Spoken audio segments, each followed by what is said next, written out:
Ang ating pong teksto ay Hebrews chapter 3, beginning verse number 7. Wherefore, as the Holy Ghost saith, today, if you will hear His voice, harden not your hearts as in the provocation, in the day of the temptation in the wilderness, when your fathers tempted me and proved me, and saw my works 40 years. Wherefore I was grieved with that generation, and said, they do always err in their heart, and they have not known my ways. So I swear in my wrath, they shall not enter into my rest. Take heed, brethren, lest there be in any of you an evil heart of unbelief in departing from the living God. Let us pray. Our gracious, loving God, our Father in heaven, we would like to again thank you and praise you for this wonderful evening. Thank you for this gathering, Heavenly Father. I pray that you will bless each and every one of us. Yung mga kapatiran po namin na nasa daan pa lamang po, na ngayon po'y papunta po dito para dumalo. Ingatan mo po yung mga kasama po namin sa online sapagkat mahirap para sa kanila na makarating po ngayon. Marahil ang ilan po ay nasa trabaho, marahil ang ilan po ay may karamdaman, at marahil ang ilan po ay napakalayo po sa amin. Lord, we pray na kahit na po sila ay nasa online, sila po ay yung abutin ng kapangyarihan ng iyong salita. Hiling ko rin po ang iyong patuloy na pagbibigay kalakasan po sa akin, maging kapangyarihan at karunungan na akin pong kailangan. Again, ikaw po ang siyang umabot sa puso ng bawat isa. Salamat din po sa answered prayer na kami po ay meron ng grand piano na kung saan ito po'y magagamit para sa lalong mas masayang pagpupuri po namin sa iyo, dakilang Diyos. Kaya salamat po sa mga kamay na ginamit mo upang magtulong-tulong upang ang pianong ito ay amin pong makuha, dakilang Diyos. Again, I would like to commit to you this preaching. Help me, Lord, and empower me, God. In Jesus' most precious name, amen. You may now be seated. Upo na po tayo. So, ang ating pong pag-aaralan ay mensahe na parang ang gusto ko po maiparating sa inyo sa paraan ng paalala. Paalala ng nagmamalasakit, paalala para nang sa ganun po, mga kapatid, makaiwas tayo sa mga bagay na dapat nating maiwasan. Alam niyo po ang naging kasaysayan ng Israelites, na sila po sa katotohanan, bagamat dinisenyo ng Diyos na sila po ay pagpalain sa pamagitan po ng promised land na idinisenyo para sa kanila. Kanina po, nung nagkaroon kami ng sharing and devotion, medyo ito po yung aking pong binigyang pansin, at dahil dito, dililid ako na gumawa po ng mensahe na may kinalaman at kaugnayan po sa sharing na yan. So, makikita nyo po na posible pala na kahit ang Diyos mapagpala, na kahit ang Diyos nagtalaga ng pagpapala, marahil ngayong gabing ito, may isip nyo na pwede pala, na kahit ang Diyos ay mapagpala at naghanda ng pagpapala, pwede pa rin na hindi ka mapagpala. Pwede pa rin na hindi mo ma-enjoy ang pagpapala, hindi mo maranasan ang kanyang pagpapala.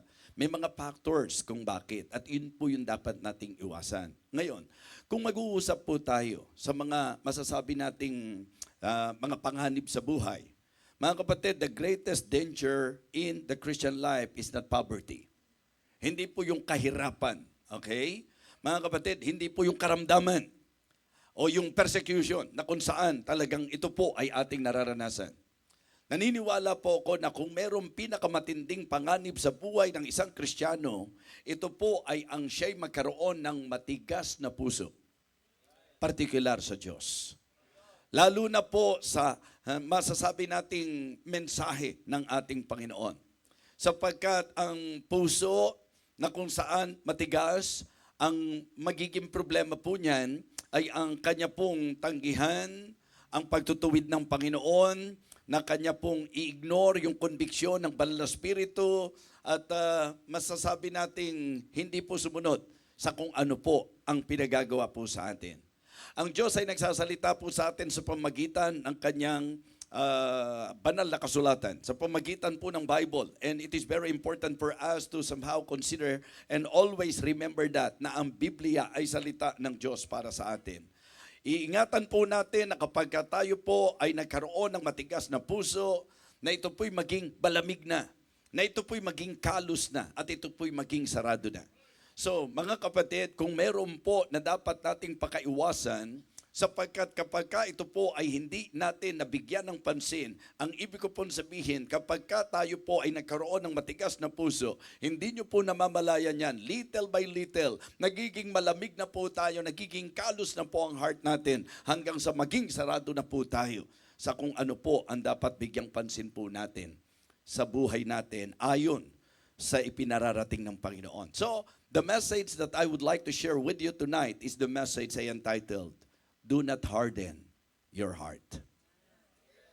Do not harden your heart.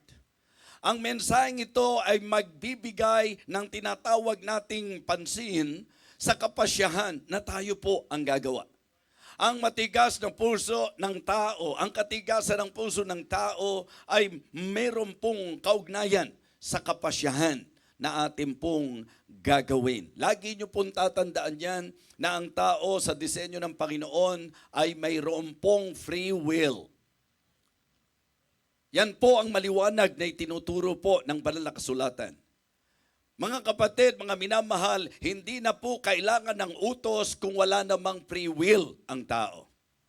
Hindi na po kailangan, nauutusan ka pa ng Diyos kung wala ka namang free will. Kaya po inuutusan ng Diyos ang tao sapagkat nais ng Diyos na sa kanyang kapasyahan sumunod sa utos. Kung tayo po'y obligado, no need na uutusan pa tayo.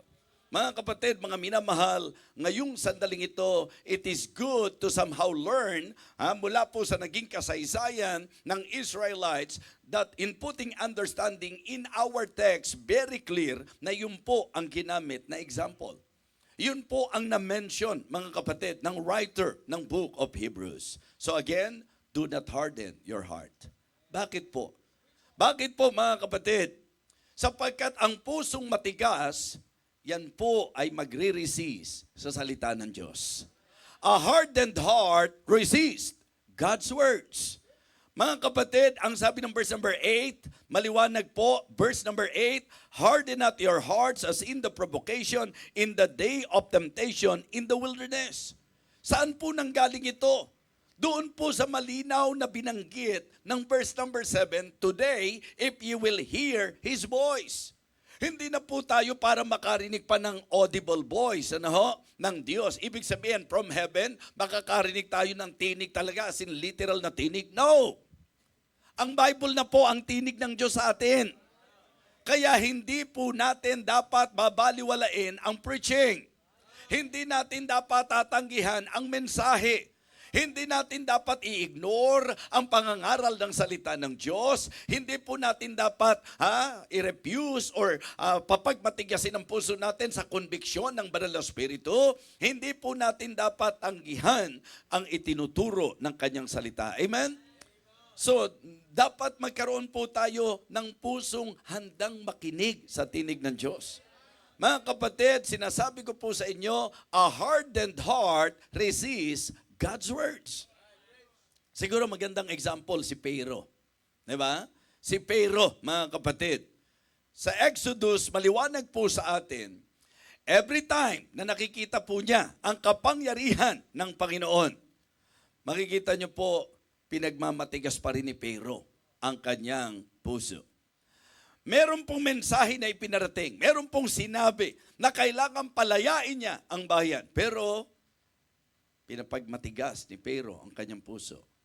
Sa kabila po ng pagpapahayag ng Diyos ng kanyang kapangyarihan, sa kabila po ng masasabi nating pagkilos na maliwanag ng Panginoon. And I want to remind every one of you tonight, every time na ipinapangaral ang salita ng Diyos, yan po'y tinig ng Diyos sa atin, na nagtuturo sa atin, na nag-uutos sa atin, na nagbababala sa atin, at dapat hindi mangyari na tayo po ay magkaroon ng matigas na puso, sapagkat ang matigas na puso ang magiging dahilan para i-resist mo ang salita ng Diyos.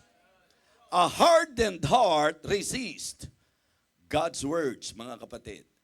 Ikalawa po, a hardened heart remembers not God's works. A hardened heart remembers not God's works. Kumbaga, mga kapatid, kung titingnan nyo yung sinabi ng verse number 9, the idea is clear. na ito yung kaso nila, ito yung problema nila. When your fathers tempted me and proved me and saw my works for 40 years, works 40 years. Wherefore I was grieved with that generation and said, they do always err in their heart and they have not known my ways. Mga kapatid, mga minamahal, isang malaking problema na sa naging kasaysayan po ng Israelites, para bang nakalimutan po nila yung kasaysayan ng Red Sea. Para bang nakalimutan po nila yung manna from heaven. Para bang nakalimutan nila yung water from the rock. What I mean to say, sa ating pong lakbay, sa ating pong buhay, sa ating karanasan, sa kaugnayan natin sa Diyos, maraming manifestations ang Panginoon, manifestations of His power, kung paano siya nagpo-provide, kung paano kanya nire-rescue, kung paano kanya pinalalakas, kung paano kanya tinutulungan, kung paano kanya binabangon, kung paano kanya itinatawid sa landas. Amen? Just try to imagine. Gaano karami na ang naranasan natin, nagawa ng Panginoon sa buhay natin. Pero dumarating pa rin sa punto ng ating buhay na pag nalalagay tayo sa isang sitwasyon, parang nakalimutan na natin ang gawa ng Diyos kahapon. Sa mga pangyayari sa buhay po natin, mga kapatid, tumitigas ang puso ng marami at ang problema, ang matigas na puso, ang magiging dahilan para hindi mo na maalala yung mga ginawa ng Panginoon. Mga kapatid, dapat appreciative tayo sa ginawa ng Diyos sa buhay natin at sa mga gawa ng Diyos sa buhay natin. Mga kapatid, in spite of the fact na alam nila, nakita nila, hayag sa kanila, ang patungkol sa Red Sea, ang patungkol sa manna, ang patungkol doon sa water from the rock, yet, sila po'y dumating pa rin na nag-aalinlangan sa Panginoon. Siguro maganda po ngayong gabi, medyo i-evaluate natin yung sarili natin. Diba, bakit ba kapag lumalagay tayo sa isang sitwasyon, presenting sitwasyon, na malaking tulong sana kung aalalahanin mo ang pinatunayan ng Diyos sa iyo kahapon. Malaking help po yan eh. Malaking tulong na kapag may pinagdadaanan ka ngayon, malaking tulong na kapag may nakaharang na dagat sa iyo ngayon, maalala mo na nung nangyari kahapon, binukan ng Diyos ang dagat. Hinati ng Panginoon ang dagat. Sana maalala mo po na sa panahon na nagugutom ka, nagpaulan ng mana ang Panginoon. Nung kailangan mo ng tubig, nag-provide ng tubig ang Panginoon. Mga Kristiyano, tatandaan nyo po ito, walang isa man sa atin dito na magsasabi na hindi natin naranasan ang kabutihan ng Panginoon. We all experience the goodness of God in our lives at alam ko po na hindi kakaunting kabutihan ng Diyos ang ating naranasan. Gaano katagal ka ng Kristiyano? Isipin natin. Sabi ko nga, sa buhay kasaysayan ng ating pagkamananampalataya, saan tayo dinampot ng Panginoon? Ano ginawa ng Diyos sa buhay mo? Ano ginawa ng Diyos sa buhay natin? Mula sa kalagayang walang pag-asa, mula sa kalagayang walang katiyakan, niligtas tayo ng Panginoon. At ano po ang ginawa ng Diyos sa ating buhay? Binago po niya ang ating buhay. Iniayos po niya ang ating lakad. Pinagpala po niya tayo. Mga kapatid, yan po ang isang napakalaking dahilan kung bakit kami po ay hindi basta titigil na maglilingkod sa Panginoon, sapagkat sa katotohanan, ang amin pong naging pag-uugali ay ang lagi alalahanin ang kabutihan ng Diyos. Ang dami nating nararanasan sa buhay. Naku, magpapakatotoo tayo. Hindi tayo yun. Diyos yun. Marami kayong naranasan, marami kayong narating, marami kayong na-achieve, maraming mga blessing, marami pong mga masasabi po nating patotoo ang Diyos sa lahat ng naranasan natin sa buhay. But you know, ang matigas na puso, hindi niya aalalahanin. Hindi yun ang maaalala niya. Pagka ang puso ng isang tao matigas, parang wala lang sa kanya ang mga ginawa na ng Diyos sa kanyang buhay. Simple illustration.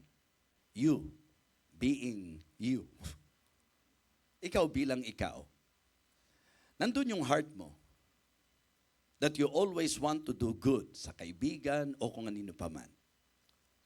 Always trying your best. Na pag kailangan niya ng tulong, nandyan ka. Nadud yung sensitivity mo na pag malungkot siya, nakaalalay ka. Kumbaga mga kapatid, sa maraming pagkakataon, ang tinakbo ng iyong isip, ng iyong hakbang ay ang tulungan siya, ang alalayan siya. And then, isang pagkakataon, sa anumang nangyari, parang wala lang ang lahat.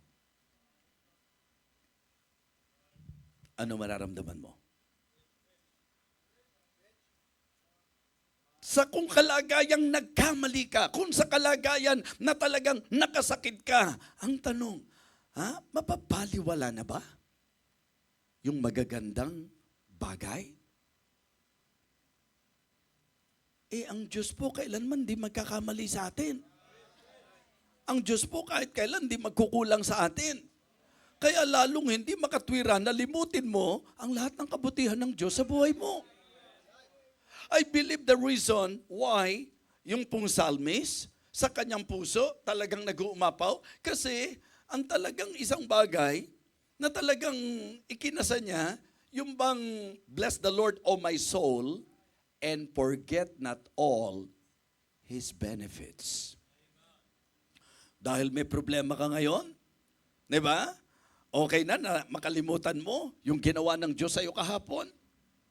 Mga kapatid, alam nyo bang malaki nga ang may tutulong na kung may problema ka ngayon, maalala mo, na kahapon may problema din naman ako pero itinawid ako ng Panginoon. Dati meron din kaming pangangailangan, pinrovide naman ng Panginoon. Dati nalagay ako sa matinding sitwasyon pero itinawid ako ng Panginoon. Tinulungan ako ng Panginoon, pinalakas ako ng Panginoon, binaon ako ng Panginoon, pinagpala ako ng Panginoon. Mga kapatid, mga minamahal, always remember the goodness of God in your life. Pero sinasabi ko po sa inyo, kapag ka ang puso natin matigas, ang matigas na puso ang magiging dahilan para hindi natin maalala o alalahanin ang lahat ng kabutihan ng ating Panginoon. A hardened heart resists God's words. A hardened heart remembers not God's works. Mga kapatid, pangatlong problema ng matigas na puso. A hardened heart rejects God's ways. Alam niyo po, pagka ang puso ng tao matigas, ipipilit pa rin niya yung kanyang gusto. Di ba? Isa sa isang tabi niya, babaliwalain niya yung direksyon ng Panginoon, yung paraan ng Panginoon. Kumbaga, yung pong pinag-uusapan nating huwag magmatigas ang ating puso, huwag maging matigas ang ating puso. Ang isang simpleng paglalarawan lang yan, yung matigas ang ulo. Diba? Pag ang tao, matigas ang ulo, ipipilit sa iyo kung ano yung kanyang gusto. Hindi makikinig ng katwiran yan. Hindi po makikinig yan sa sasabihin at ituturo sa kanya. Mga kapatid, mga minamahal, tingnan niyo po ang sabi ng verse number 10. Ang sabi po ng verse number 10, wherefore I was grieved with that generation and said, they do always err in their heart and they have not known my ways. Ingat kayo sa my way.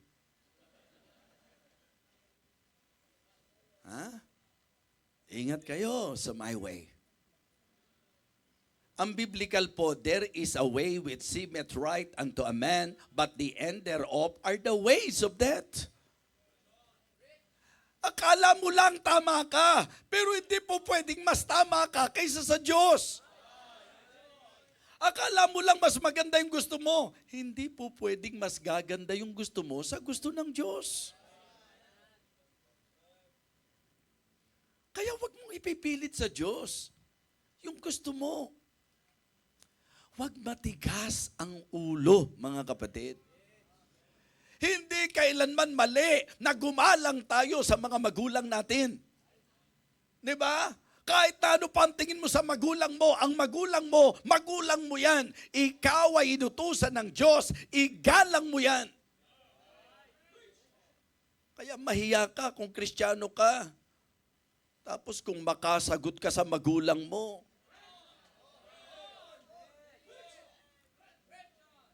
magaling na anak ka dahil sinasagot mo magulang mo? Magaling na anak ka dahil ang husay mong mga tuwiran? Magaling na anak ka dahil naipilit mo ang gusto mo kaysa sa gusto ng magulang mo? Mga kapatid, mga minamahal, lalong-lalo na sa usapang Diyos, kahit sino sa atin, huwag tayong magmagaling. Hindi kailanman po pwede na mas tama ang gusto natin, mas maganda yung gusto natin, mas mabuti yung gusto natin, mas maganda yung paraan natin, mas mabuti yung gusto natin. Laging titiyakin ko sa inyo, mas tama at mabuti at makakabuti kung ano ang direksyon ng Diyos sa bawat isa sa atin. Teacher Plus, favorite. For I know the thoughts that I think toward you, saith the Lord. Thoughts of peace and not of evil, to give you an expected end. Sa sulat po ni Isaiah, ang sabi ng Panginoon, for my ways are not your ways, neither my thoughts your thoughts. Pero alam niyo po, bago po binigyan ng diin yan, ang sabi po, let the wicked forsake his ways, and the unrighteous man his thoughts, and let him return unto the Lord. Ano ang naging problema ng Israelites? Ang naging problema po ng Israelites, the direction of God is clear, the direction of God is certain, the direction of God is correct. Narinig nyo yan, pinris nga yan ng ibang pastor di po ba? About God's direction Pag direksyon ng Diyos, clear yan. Pag direksyon ng Diyos, certain yan. Pag direksyon ng Diyos yan, correct yan mga kapatid. Pero alam nyo po, madalas pa rin na ang takbo ng isip ng Israelites, yung bang my way is better. Diba? Minsan yun po Sabi ko nga, nung ako po ay tinatawag ng Panginoon, siyempre may tumatakbo sa isip ko na ang gusto ko maging. Balik na naman tayo doon sa mga ambisyon at pangarap. Gusto ko, paglaki ko, maging abogado ako. Kita nyo? Kung nakinig ako sa sarili ko, talo ko Kasi yung paglaki pa lang, hindi na natupad. Diba? Yung lumaki pa lang, hindi natupad. Yung maging abogado pa, mga kapatid. So, importante na makita natin na kapag ka ipipilit mo yung gusto mo, saan ka dadali ng gusto mo? Samantalang kung makikinig ka at susunod ka sa gusto ng Diyos, saan ka dadali ng Panginoon? Ang Diyos, alam niya ang ginagawa niya. Amen? Tayo, alam ba natin yung ginagawa natin? Diba? So, yun po. Kaya yung attitude na, at yung kaisipang, my way is better, I will do what I want. O kaya, hindi ngayon, siguro later. Minsan ganun po Yung bang pa-delay po tayo. Pero ang pagdidelay natin, disobedience din po yan. Di ba naririnig natin lagi, half obedience is still disobedience. Ganun din po. Yung pagdidelay natin sa paggawa nung sinasabi ng Diyos, disobedience din po yun. Dahil ang Diyos po, kapag kami pinagagawa sa atin, ang tamang attitude, gawin na po natin. Pinapagmatigas po ng Israel ang kanilang puso at dahil sila po'y nagmatigas, alam niyo po, ang pinakamalungkot na nangyari, hindi sila nakapasok sa promised land. Yun yung thought ng devotion natin kanina, di ba? Na yung blessing, ikinasa ng Diyos yan Maniwala ka sa akin. Lahat ng anak ng Diyos, disenyo na pagpapalain niya. May nakatalagang pagpapala ang Diyos sa atin. Pero ang isang bagay na dapat maintindihan po natin, meron pong dapat tayong bigyang pagpapahalaga, bigyang pansin na tiyakin na ito po ay maayos at kung meron tayong dapat pakaiwasan ay ang maging matigas ang ating mga puso. Kaya sabi ko sa inyo, do not harden your heart. A hardened heart resists God's word. A hardened heart remembers not God's works.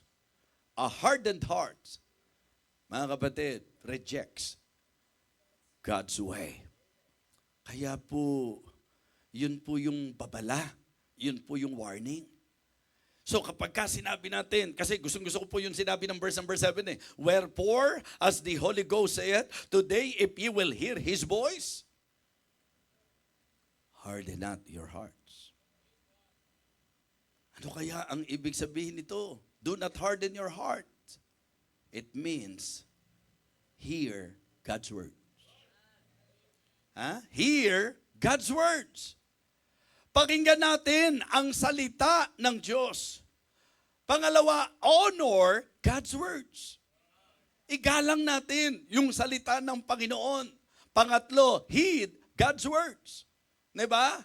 Ibig sabihin, gawin natin, ganapin natin, pakinggan natin, igalang natin, ganapin natin, and hold on to God's words. Hold on to God's words. Mga kapatid, panghawakan natin. Ang problema po nila, unbelief. Diba? Yun po ang malinaw na sinabi sa last verse. So we see that they could not enter in because of unbelief. At dito po mga kapatid, dalawang kaso ang dapat makita nyo. Ang sabi po ng talata, today, if you will hear His voice. Ano po ang tinig ng Diyos sa atin? The Holy Scripture. Okay? Harden not your heart as in the provocation. You know, it is very important for all the believers to realize the importance of the Holy Scriptures and the work of the Holy Spirit. Ang i-refuse mo, yung Holy Scripture, pagre-refuse mo sa Holy Spirit. Yung hindi mo pakinggan o hindi mo bigyang pansin yung pagbagabag, yung conviction ng Holy Spirit ay pag-disregard ng Holy Scripture. Kasi yung salita ng Diyos at ang Banal na Espiritu, laging magkaugnay po yan. Sapagkat kumikilos ang Banal na Espiritu sa atin sa pamagitan ng salita ng Diyos na ating napapakinggan. Sa kasaysayan po ng Israel, importante na sila po'y makinig sa tinig ng Panginoon. Pero ano po ang naging problema mga kapatid? Ano po ang naging problema nila? Kanila pong niresist ang salita ng Diyos, ang tinig ng Diyos. Kanila pong kinalimutan ang mga gawa ng Panginoon. Nakalimutan po nila. Pag nalalagay sila sa isang sitwasyon, imagine nyo po, bago sila nakalabas, ano yung alam nyo sa kasaysayan? Ang Diyos ay nagpahayag ng kanyang kapangyarihan na ang matigas na puso ni Pero ay hindi po nanaig dahil sa manifestation ng matinding kapangyarihan ng Panginoon. At ito ay sa pamagitan ng mga wonders na ginawa ng Panginoon na kung saan pinadalan sila ng plagues. Yung mga salot. Witness nila yon. They experienced that. They saw that. Pero sa kabila ng lahat, pag kami nagiging sitwasyon, parang nawawala na yon. Parang nakakalimutan na yon. Mga kapatid, ang sinasabi ko lang po sa inyo, sa akin kasi nakakatulong na kapag meron akong mabigat na sitwasyon ngayon, ang nagiging encouragement ng Panginoon sa akin para magpatuloy ay yung pag-alala ko sa kung anong ginawa ng Panginoon nung dumaan din ako sa mabigat na sitwasyon. Sabi nga po ng psalmist, I have been young and now am old. Kasi 59 na ako mga kapatid eh. Diba? Yet have I not seen the righteous forsaken, nor his seed begging bread. Sa naranasan mo, sa nakita mo, sa napatunayan mo, alam mo kung anong klase ang Diyos. Tama po? Pero yung nakita mo, yung naranasan mo, yung napatunayan mo, ang problema sa mga moment, dahil nga tumitigas ang puso eh. Pagka matigas ang puso, nakakalimutan na yon. Yung mga ginawa ng Panginoon. Kaya, mga kapatid, itatanong ko po sa inyo, ano ang dahilan ng Diyos na hindi ka pa niya tulungan ngayon? Samantalang ang dami na pong pinatunayan na talagang hindi ka pinabayaan ng Diyos. Pagka tinanong mo ang Kristiyano, sino naniniwala na hindi tayo pababayaan ng Diyos? Pakitaas ang kamay. Pero pagka nalagay tayo sa isang sitwasyon, di ba? Pagka nalagay tayo sa isang sitwasyon, ganun pa rin ba ang paniniwala natin? Hindi tayo pababayaan ng Panginoon? Dapat ganun eh. Di ba? Pero pag ikaw yung Kristiyano, na kapag ka nalagay ka sa isang sitwasyon na mabigat, tapos ang takbo ng isip mo, questionin ang Panginoon, ang takbo ng isip mo, mag-negative ka sa Panginoon, ang ibig sabihin lang niya, nakalimutan mo na. Kapatid, dami na niyang pinatunayan sa iyo kahapon eh. Dami nang nangyari sa buhay mo eh. Na talagang, noon nga nag-isip ka rin eh. Nakala mo hindi mo makakaya eh. Akala mo hindi ka makakatawid eh. Akala mo tapos na kayo. Nung natrap na kayo ng sea, ang akala nyo tapos na ang istorya. Doon na ang tapos ng buhay nyo. Pero ano pinatunayan ng Panginoon? Pinatunayan niya na kahit naka-corner ka, basta siya na kumilos, kaya niyang hatiin ang dagat at makatawid ka. At yung mga tumutugi sa kanila, ano pinakita ng Panginoon? Lahat ng mga tumutugi sa kanila, nilipol ng Panginoon. Ano pa pagdududahan mo sa Kanya? Huh? Do not harden your heart.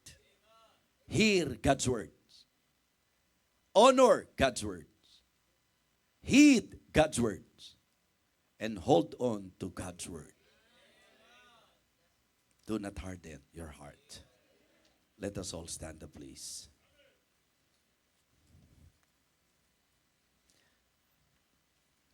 Habang nakayuko at nakapikit ang bawat isa,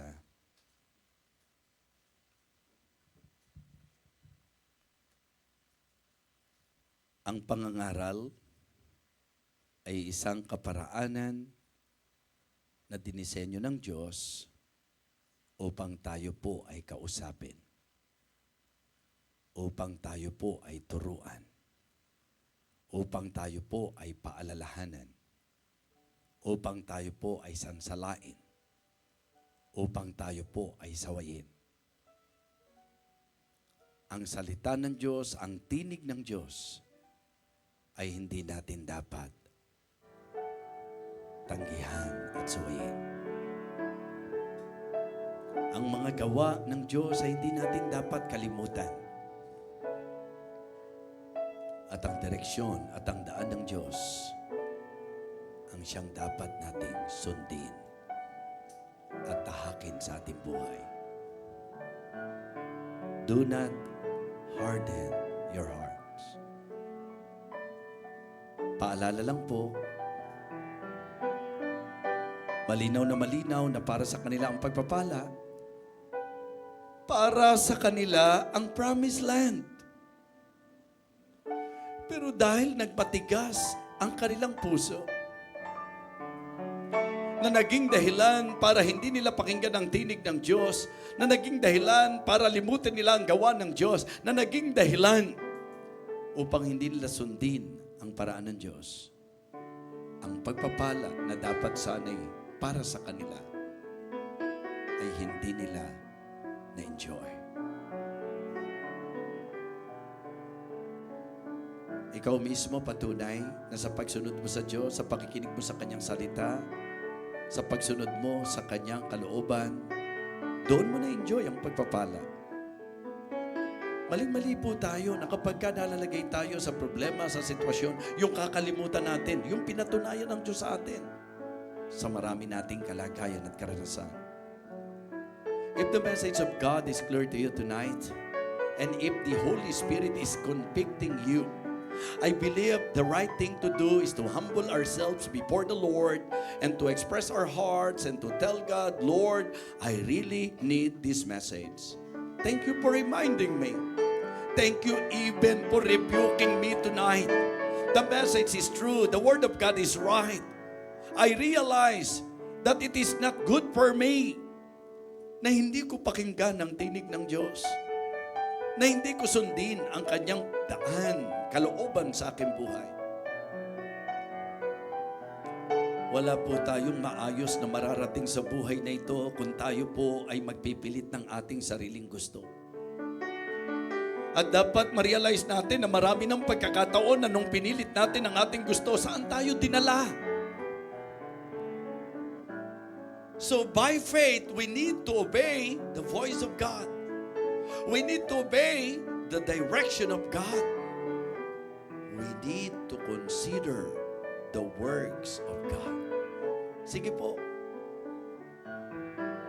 Kung klarong-klaro sa iyo ang mensahe ng Panginoon, kung kinilos at kinausap ka ng salita ng Diyos na napakaliwanag ngayong gabi ito, lalong napagtibay sa akin na tama, na sundin ko lagi ang Diyos. At napagandang paalala sa akin na pag nahihinaan ako ng loob dahil sa presenting aking labang kinakaharap, maalala ko, huwag kong makalimutan yung gawa ng Panginoon, yung galing ng Panginoon, yung husay ng Panginoon, yung kapangyarihan ng Panginoon. Ang lahat ng pinatunayan ng Diyos sa atin sa nakaraan ay dapat maging dahilan para pagtiwalaan natin siya sa anumang haharapin natin sa buhay nito. Gracious, loving God, our Father in heaven, thank you so much for talking to us tonight. Thank you for your clear message para sa bawat isa sa amin. Lord, please forgive us. Patawarin mo po kami sa mga panahon na nagiging mababaw at magaan ang aming pagtrato sa iyong salita. Patawarin mo po kami sa mga pagkakataon na kalimutan namin ang iyong lahat ng mga gawa at pinatunayan sa aming buhay. And Lord, please, patawarin mo rin po kami sa pagpipilit namin ang sarili naming kagustuhan. Ang salita mo po ay malinaw na nakapag-usap sa amin ngayon. At ang reason kung bakit nandito kami sa harapan sapagkat gusto po namin na sa buhay namin dakilang Diyos maiwasan ang katigasan ng puso. We want to hear your voice, Heavenly Father. We want to listen to you. Lord, ang gusto po namin maramdaman at makita mo yung taas ng aming pong galang sa iyong salita. Na kapag ka sinabi mo, pinangahawakan namin, Panginoon. Lord, thank you. Naway maging doer of the word kami at not hearers only. Maalis nawa sa amin ang unbelief, Panginoon. Nawa dakilan Diyos, huwag naming pagdududahan ang iyong salita upang hindi ka namin masuway. Salamat po sa katapatan ng iyong mga anak. Nawa maging sa mga kapatiran, kasamahan po namin na nasa online ngayon, nawa ang kapangyarihan ng salita mo ay gumawa sa kanilang mga buhay at anuman ang kapasya ng kanilang puso, lingapin mo rin po, o aming Panginoon. Nawa makita namin na kahit kailan, kung kami po ay mayroon pong bagay na dapat isuko, ito po ay napakahalaga na aming pagpasyahan. Igawad mo po ang iyong basbas at ang iyong pagpapala sa aming lahat, o aming Ama. Salamat po. Ito po ang aming panalangin sa pangalan po ng aming Panginoong Jesus. Amen. Amen. Okay, praise the Lord. Go back to your seat, please.